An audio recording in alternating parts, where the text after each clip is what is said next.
let's say we're working on a new feature for LinkedIn chat. We want to implement a green dot to show an active user, but given engineering constraints, we can't A/B test it before release. So how would you analyze the effectiveness of this feature? So what are your first thoughts on this question? Um, I mean, right now I'm just kind of trying to brainstorm all of the different things that do come to my mind initially. Okay. And I think I'm like the one kind of part of the question that I'm picking in terms of like the background around this. It's like, oh, we can't A/B test it before release. So I'm just basically making a mental note that not A/B testing it does not mean releasing it fully, because we could definitely look at something like phase releasing basically, Okay. and probably having like a set of some specific key indicators that we would want to monitor as part of that phased release in order to make sure that we're not risking anything. So that basically kind of from a framework point of view, I'm definitely thinking that in terms of indicators that would help us assess the effectiveness of the feature, I would think of opportunity related indicators and risk related indicators. Okay. Cool. Yeah, so that's basically a start. But actually, one thing that I would want to kind of circle back before digging deeper would be just basically clarifying what would effectiveness mean. Whether is there like any kind of further indication that I would get from the interviewer, or whether like they're happy for me to kind of make hypotheses around how I do understand effectiveness, or how I would even recommend what effectiveness would be in this specific use case. Yeah, so let's say that we want you to come up with your first stab at it on what you think effectiveness is. Okay. So first of all, I think it would be good to just kind of quickly clarify what LinkedIn chat is, just because multiple users have like different experiences on the platform. Hmm. So my kind of understanding of LinkedIn chat is basically the kind of direct messaging part of the application, where basically users can talk to each other privately. So just to make sure that we're clear on that, basically. Yep. So let's say it's the current kind of pop-up sidebar. You can effectively there's its own messages tab, and then there's also a pop-up side as well. Right. Um, yeah, so basically, once I have clarified that, so one thing that I would want to think about here, it's like, what's the point of having like that feature in the first place? Basically, LinkedIn chat. So why do we have it, and what are we trying to maximize by having it in the first place? So basically, what are the use cases? And what would be the metrics that we would think about in order to have an understanding of those use cases, and how we are evaluating that basically the platform is catering for these different use cases. So basically, just like here, brainstorming a couple of use cases. So basically, yeah, so LinkedIn, it's a social network. Obviously, we have a lot of different features in terms of users being able to talk to each other. And LinkedIn chat would be one of these features. Okay. So yeah, thinking specifically about what are the kind of elements that this feature fosters, it would be definitely increasing communication between different members of the network. Yeah, so basically in terms of members of the network, we could have like different types of members, different types of users. We could have businesses, or we could have candidates, which are basically typically the two usual sides of membership in this specific platform. So that's just something to bear in mind. So it could be private, like basically like a member to member message. Yep. or a member to company message. Okay. So for like basically the candidate side, I would just call it like member to member, or like basically any follower, or it could be like a business to member, which would be basically B2M. So M2M and B2M. So Okay. that's one kind of initial use case based on the types of users that we have on the platform. Now, if I choose to specifically focus on like the M2M for the sake of this exercise, basically here, I think LinkedIn chat would be being able to communicate with your specific connections outside any kind of public display that would be available through other features, i.e. commenting on a post, or leaving like a specific recommendation, or even tagging that specific user in another post. Okay. So Um, I yeah. guess if we dive back into it, then let's say, what is the benefit then of the direct message, member to member or member to business versus the other interactions that you can have on LinkedIn as a social network? So I think it's the ability to communicate directly and um, Okay. like create a better communication channel that would not necessarily be. So basically, I'm thinking like the words that come to my mind are things around like intimacy, um, close connections, basically like building a relationship outside just like a mere connection. So probably consolidating the connection level. Okay. Additional thought here is like, let's say a email, a connection, or like a, let's say, message that would have originally, been like, okay, let's move this to email, can now exist on LinkedIn. Correct. Uh, Correct. So actually, yeah, that's a very good point because basically the use case would also not only be defined by what would be um, like the alternatives available on the platform itself, but also catering for some specific interactions that would happen outside the platform. So Okay. that would definitely be, um, yeah, one way of thinking about it. Okay.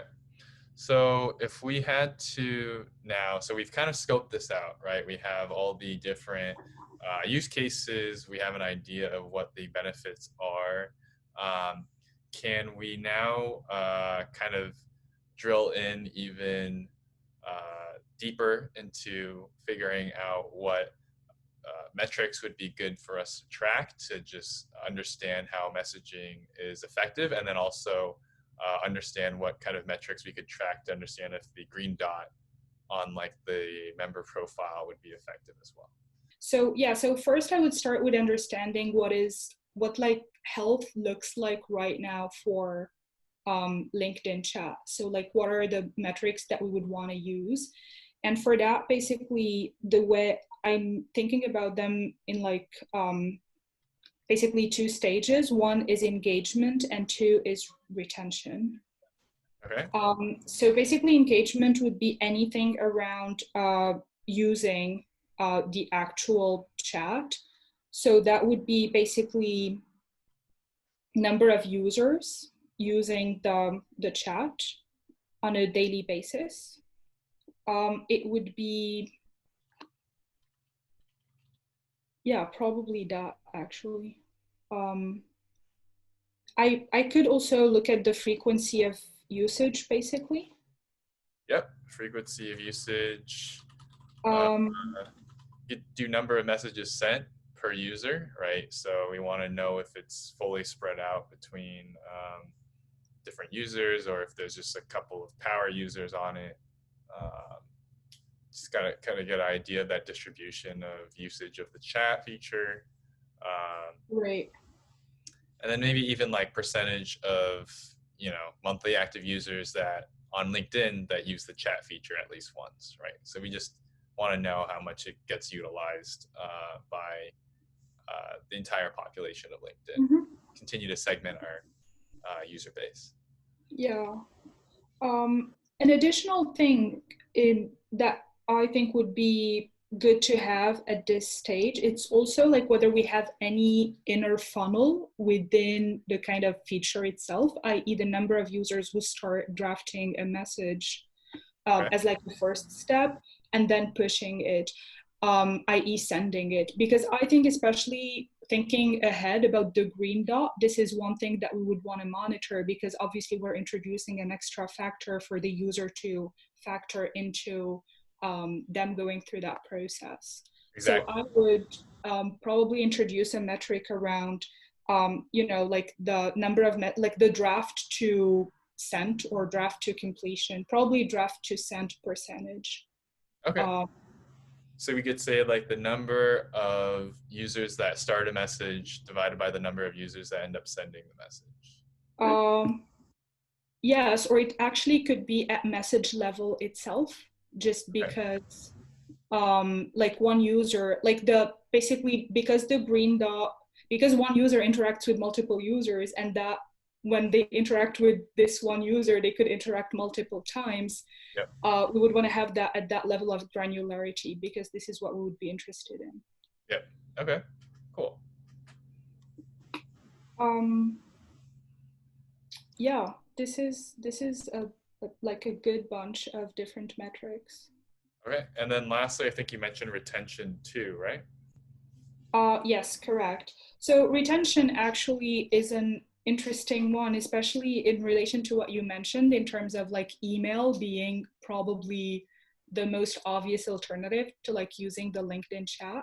Yep. Then basically we would definitely want to define retention as the number of users who basically use this feature on a regular basis. So I think one, like for me, retention, it's always interesting to think about that X. So user number of users who come back after use, like after X, and what's the period? Is it in terms of days, months, weeks, etc.? So Yep. usually the way I would personally define that is by looking at like a distribution of like what would be the inactivity streaks for that specific feature, and Yep. then probably defining the X from that distribution, relying on like basically the most common inactivity streaks, after which the user comes back basically. Okay. And an activity streak would be like a number of days that they were continuously on the platform. No, actually, that would be so the opposite. Gotcha. Okay. So number So of days in between yeah, they came back. Yeah. Okay. exactly. So basically, if you think about it, it's like you have a distribution of all of your users, and then actually it's a distribution of all the inactivity periods. Right. But obviously, it's the ones after which a user comes back, and you're getting the kind of most common ones after which a user comes back. Gotcha. Okay. So you want it to be left skewed then, right? So we want the amount Well, of actually, yeah. amount of days, yeah, to be minimal, right? Exactly, correct. Yeah. Okay. Cool. Nice. Um, that sounds good. That sounds like a great thing to look into. Okay, so now that we have these LinkedIn chat metrics on the broader level of messaging, now how do we analyze the effectiveness of introducing this new feature on those metrics? So I think one way of doing it is probably picking up some like key indicators, like probably one key or two key metrics per area that we have predefined, i.e. engagement and retention. Okay. And then we would make sure, so for example, for engagement, I think it's important to probably like one, make sure that the kind of usage by the total population is kind of stable, Okay. i.e. the number of users who are using the feature pre and post introduction of the green dot has not fluctuated too much. Obviously controlling for things around like seasonality over time and all of these things. I think we'll get to that specifically when we basically pick the type of analysis, i.e. pre-post. so I'm not going to go into a lot of detail at this stage. Gotcha. Okay. The other one would be the frequency. So because there are two dimensions, right? So you want to make sure that out of the total population, users are using this feature, but also because of the nature of this edition, which is the green dot, you also want to make sure that at a user level, the frequency has not changed much, Gotcha. Okay. i.e. they're not being discouraged by the introduction of the green dot here, like my little assumption being, it could actually create some kind of social anxiety, for example, seeing that the other person would is actually online, is right there, so that could kind of make you think twice or maybe self-doubt what you're writing, Yep. especially if it's in a professional context, and that you would not want to send your message. I mean, obviously that's like the downside version.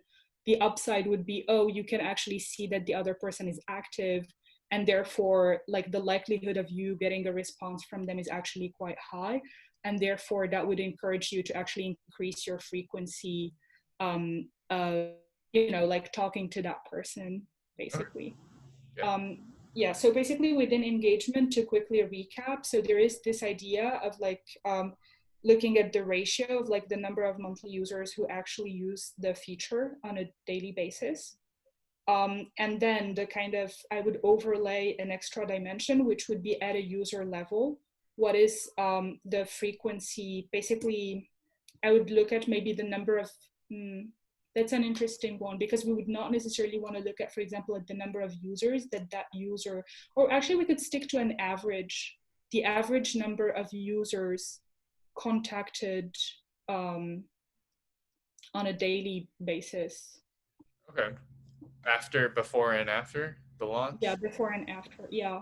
Well, Okay. I think given the fact, so here again, the assumption I'm making based on that part of the question that says, oh, we can't A/B test it before release, then I guess we're gonna be releasing it. So really, the only way that we can kind of measure and analyze this is by doing a pre-post analysis.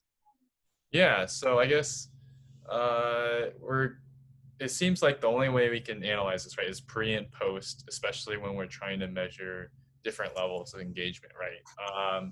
Is there any way that we can maybe cohort our existing like user activity potentially in a way that would make it that we could analyze it uh, without just relying on pre and post data on the aggregate? Because so let's say like, for example, we had users that never used the chat app before, right? And then after the launch, they started using like the green dot chat app, right? So with that, I mean, that is still kind of pre and post, but that kind of then kind of shows the interaction, right, of what would happen if we actually got them on the chat app, or like maybe we find out that people that send like their first chat are suddenly like active, like go from monthly active users to weekly active users at a higher rate, right? And so potentially, if we hypothesize that a green dot encourages you to send that first chat more than if you didn't have the green dot, then effectively then we could be like, okay, that is pretty effective, because now we're just pushing more people down this funnel of like basically starting their first message or something like that, right? Right. Mm-hmm. So Yeah.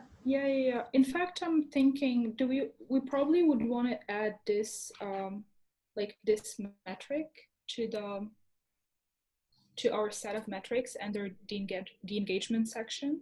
mhm, Like the number of users who send their first chat out of like the total monthly active population. gotcha.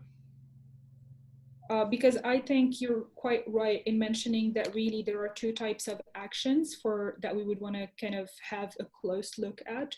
One is like sending your first kind of message ever, Yeah. and then it's like all the other messages that come after that. Yeah. There's also I think, additional thing in which, if a user is not active, right, then now they won't have a green dot on their profile, right? And so potentially we could still look at the users that are still sending messages to users that don't have green dots, right? And see how that maybe affects engagement or retention down the line, right? So, we released this feature. There's now a green dot on everyone who's active, right? But that doesn't just mean that you would send messages to users that only have green dots. Like you're still going to send, maybe if you're like a daily active messenger, you're still going to send messages to people that are not active, right? Just because you want to reach out to them, you're trying to get like some sort of deal in place. Maybe you're a recruiter and you're reaching out to a candidate. So, are there any kind of maybe comparisons we can make in that regard in terms of the feature change there? Well, actually, I just don't necessarily think that after exposing a user to the green dot existence, we could actually like consider them sending a message without having a green dot as being very similar to them sending a message without ever being exposed to the green dot, if that makes sense. Because Okay, could you illustrate an example, maybe that be? as in what would, so the thing is that right now, like if you think about it, before a user seeing a green dot at all, like the only way they are used to sending messages is like basically they're sending a message, so they have no idea whether the user on the other end is actually active or not. Yep. So they would just send a message all the time. Now post green dot, so they can see that sometimes the user is active and some other times the user is not active. So when the user is not active, that could still change their behavior now that they know that actually the user is not active. Okay, that's a good point. Um, so I don't, yeah, so I just want to kind of a little bit flag it here that we cannot compare these two as being similar, um, given the fact that now the user has been exposed to this concept of a green dot. Gotcha. Okay. Um, This, Potentially, yeah. I guess then could we then try to figure out how that might change the metrics down the line, right? Because let's say we launch this feature and then only 10% of all users are active, right? And then maybe we know like the active, after a week, we get enough data to know how many people are sending messages when users are active versus when users are not active after they've been exposed, right? And so then it just becomes a function of like, okay, so now we know how many people are active, at all times of the day, on each day of the week on average. Can we now calculate the total number of messages that are going to be sent because we have these like fractional components, right? So, if there's a 90% chance that you send a message to a user when they're active with the green dot, and then only like a 50% chance you only send it to a user when they're not active, and then only users are only active like 10% of the time. We kind of have our formula now for understanding how many messages are going to be sent, essentially, right? Mm-hmm. Yeah, so then basically what you want to make sure of, so provided again that you've covered all the kind of um, like seasonality concerns, etc., it's to make sure that basically the changes that we are seeing between sending a message while there is a green dot versus sending a message when there is no green dot, that basically the difference is like compensated for. Okay. So that overall, like the average likelihood of the user is not dropping below what it used to be. Um, Basically, it's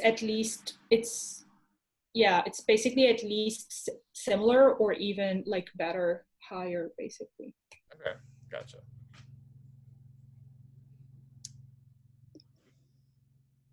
Yeah, so I think really there are like two important concerns here to like, not concerns, but like things to really make sure of in terms of like the validity of like the assessment.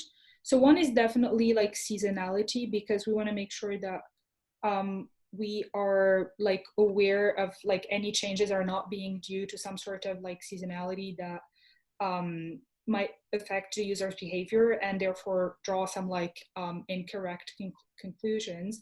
And the other one is basically sampling. And by sampling, really just making sure that basically the like the two population, well, actually, like the how to say that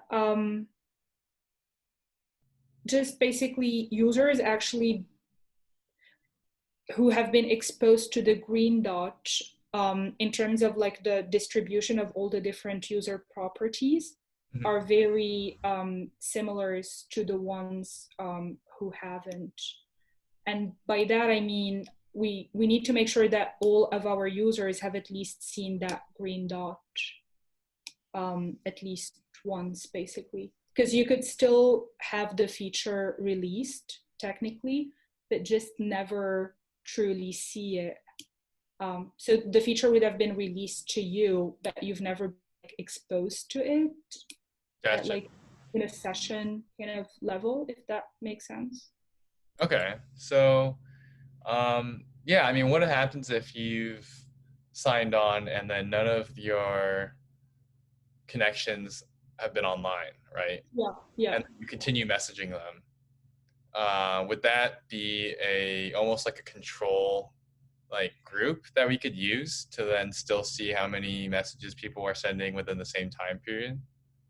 Yeah, and that's why I mentioned we could, provided that overall the like that kind of how to say like control group that just kind of erupted out of nowhere is not basically skewed in terms of like having some specific types of users like overrepresented, i.e. maybe like just inactive users or users from like a specific demographic or like from a specific kind of user bucket in terms of like number of connections, etc.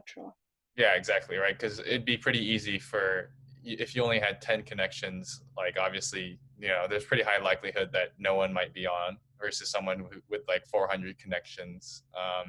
There's probably a very high likelihood that at least one person is active, right? Yeah. And so, I mean, even then, it's like we have to start thinking about the product itself, right? Like, how does a green dot kind of feature in the product?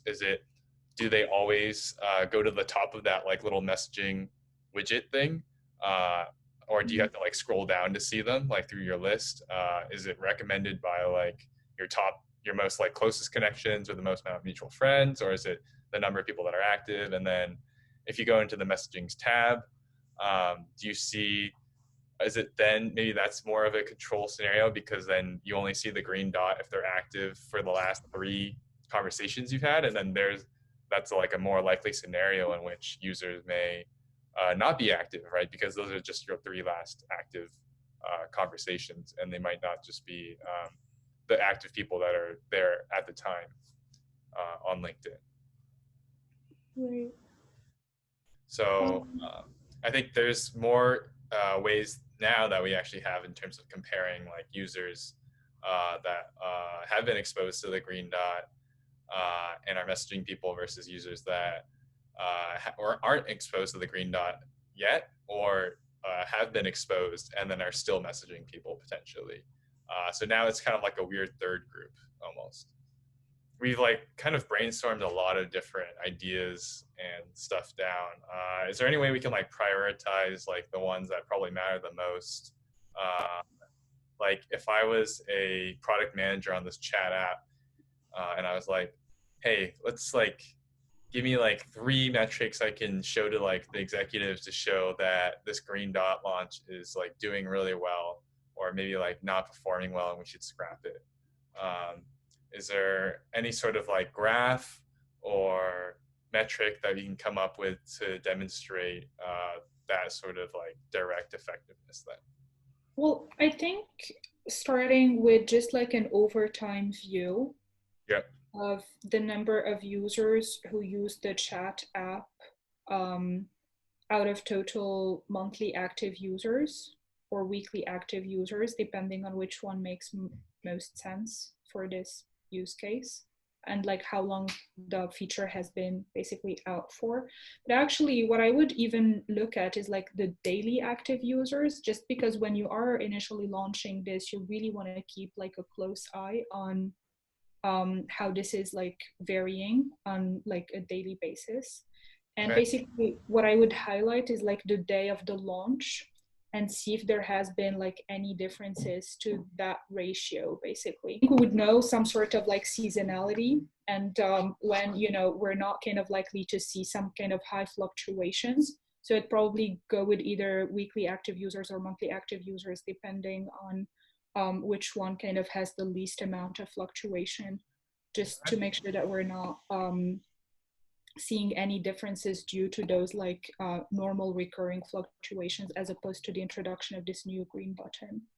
So I think this is a like a good kind of initial visual to have, and also to track like just the basic health um, of the feature itself, and it can easily highlight whether you know there it's a like whether basically this introduction has been having like a positive effect or a negative one. So the good thing about this ratio is that it can really be a good way to basically understand you know whether there is any risk or opportunity related to that specific feature. So I would definitely start with that. Okay. So an overtime of that specific metric. Um, I think in terms like based on what we brainstormed, I really think the one regarding specifically the number of users who send their first chat is also important, Okay. because that definitely solves for the use case of whether actually this feature has any impact that we would not necessarily see from that like initial overall ratio of just users who are using the feature on all active users, but like basically the proportion of users who send their first chat.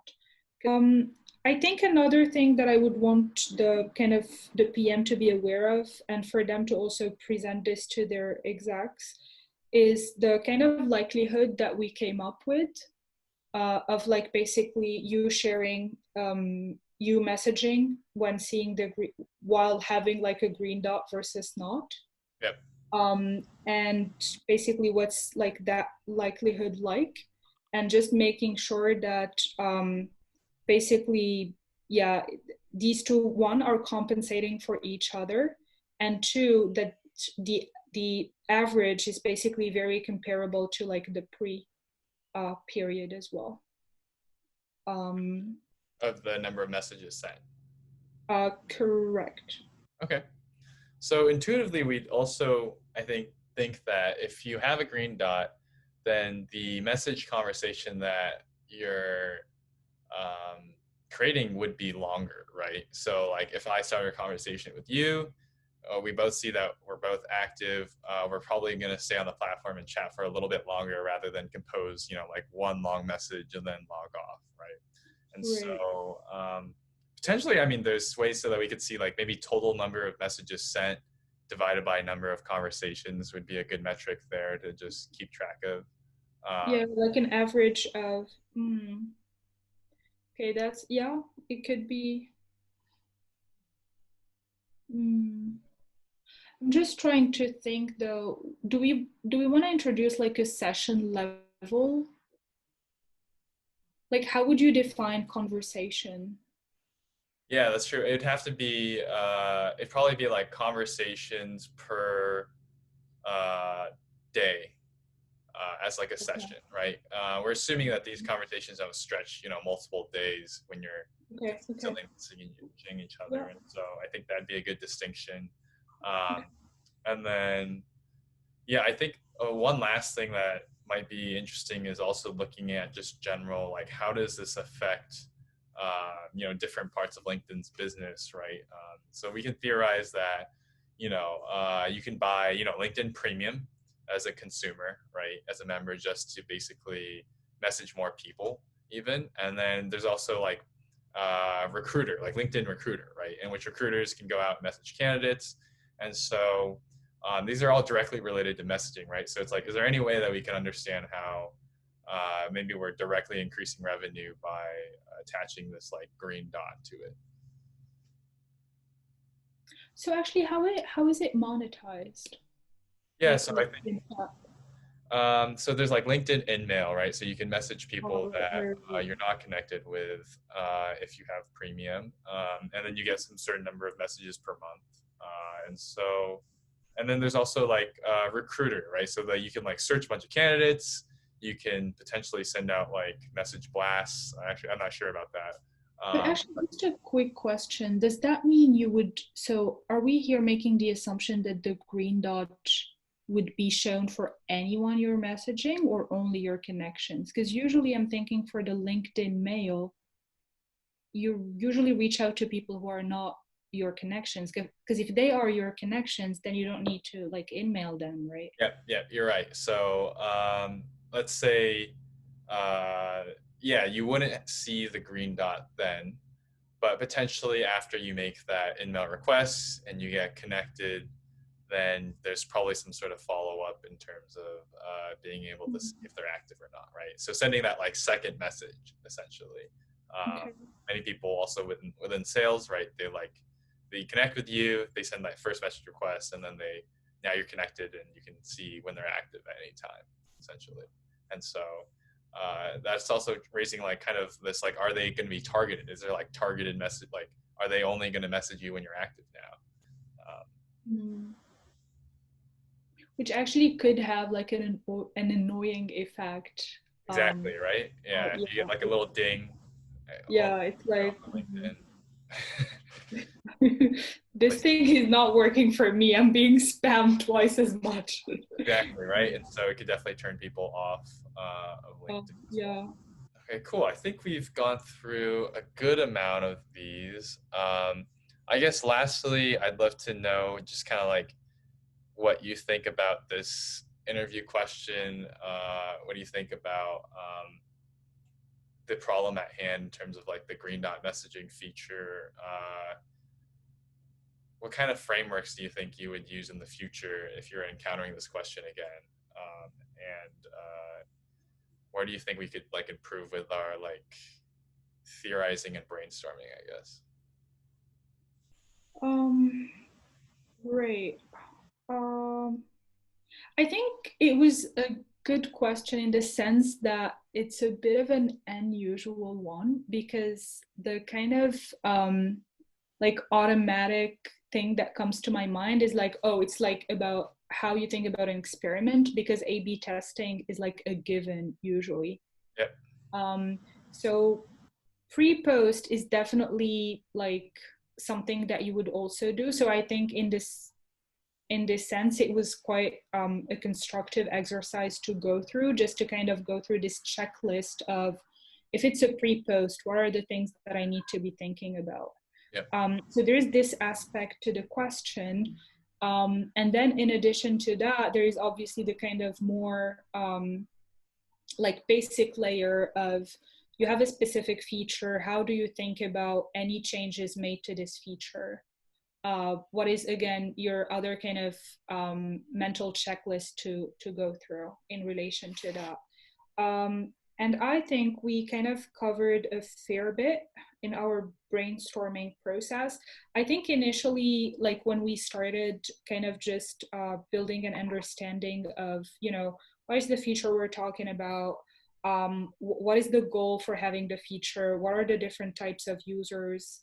And after that, if you decide to kind of focus on one specific use case, what would be the metrics you would go for specifically? How can you bucket those different metrics in terms of like areas? So us thinking about engagement, retention is a very good way of kind of going about it. And within that, probably kind of brainstorming a bunch of these metrics. I think one probably step that I would have probably done differently at this stage is right after picking a list, prioritizing like maybe what's the one metric or the two metrics that like right then and there, like we would just decide that this is the metric that we would want to use. I mean, obviously, we could always kind of circle back to that in light of like new elements of the discussion coming up, as we did, for example, in terms of like the first chat users. Um, yeah, so definitely that's something that I would tweak at that point. Okay. I really, yeah, sorry, but I think in terms of just feedback for you, I really like the fact that you kind of uh, picked, like you made some choices and basically just hypothesized about some like possible outcomes of the actual test, you know, like what if actually the likelihood is like this and this, then what are the things that we would want to kind of think about. And I Mhm. think just kind of building that kind of progression through thinking around the different phases of how the feature will be rolled out, and also later down the line in terms of, oh, actually wrapping up, if you think about this from like a PM perspective or an exec perspective, that kind of automatically puts you in, you know, now that we've brainstormed, it's great. We know that like we've covered all the different aspects of the problem. But actually, if you are to make a decision about this, what are the things that you would kind of look at ultimately?